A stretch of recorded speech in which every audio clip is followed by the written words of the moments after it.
At offer we can give ₹199 up to 31st January on the eve of Republic Day. Sri Pavitra avenue Kakinada. Corona తర్వాత చాలా కంపెనీలు నెలలో దాదాపు సగం రోజుల పాటు వర్క్ ఫ్రం హోం అమలు చేస్తున్నాయి.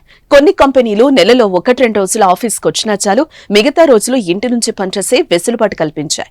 దీంతో ఐటీ ఉద్యోగులు ఇంటి నుంచే ఉద్యోగం చేసుకుంటున్నారు.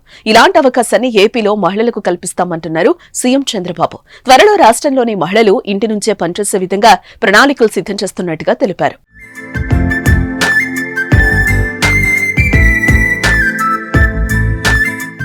మంగళవారం international day of women's and girls in science సందర్భంగా సైన్స్, టెక్నాలజీ, ఇంజనీరింగ్, మ్యాథ్స్ రంగంలో పనిచేస్తున్న మహిళలు, బాలికలకు చంద్రబాబు నాయుడు శుభాకాంక్షలు చెబుతూ ట్వీట్ చేశారు. అదే ట్వీట్ లో వర్క్ ఫ్రం హోం కోసం సీఎం మాట్లాడారు. కోవిడ్ మహమ్మారి సమయంలో పనితీరులో మార్పు వచ్చిందని, అందుబాటులో ఉన్న సాంకేతికత వర్క్ ఫ్రం హోం ప్రాముఖ్యతను సంతరించుకోవడానికి సహాయపడిందని చంద్రబాబు ప్రస్తావించారు. Remote work, co working space, neighbourhood work space వంటి కాన్సెప్ట్లు వ్యాపారాలు, ఉద్యోగులకు సౌకర్యవంతమైన పని వాతావరణాన్ని సృష్టించడమే కాకుండా సమర్థవంతమైన ఫలితాలను కూడా అందిస్తాయని చెప్పారు.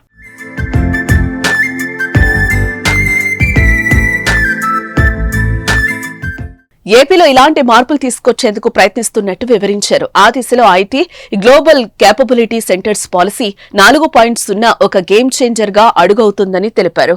ప్రతి నగరం, పట్టణం, మండలంలో ఐటీ కార్యాలయాల స్థలాలను సృష్టించడానికి డెవలపర్లకు ప్రోత్సాహకాలు అందిస్తున్నామని చెప్పారు. క్షేత్రస్థాయిలో ఉపాధిని సృష్టించడానికి ఐటీ, జీసీసీ సంస్థలకు సహకరిస్తామని చంద్రబాబు అన్నారు. సీఎం తెలిపినట్టు మండలాలు, ప్రతి నగరం, పట్టణాల్లో ఐటీ కార్యాలయాలొస్తే సొంతూళ్లకు దగ్గర ఉండి పనిచేసే అవకాశం ఉంటుంది. హైదరాబాద్, బెంగళూరు వంటి నగరాలకు వెళ్లాల్సిన అవసరం కూడా ఉండదు. దగ్గరలోనే ఉపాధి లభిస్తుంది. మరి ఇది ఎంతవరకు సాధ్యమవుతుందో చూడాలి.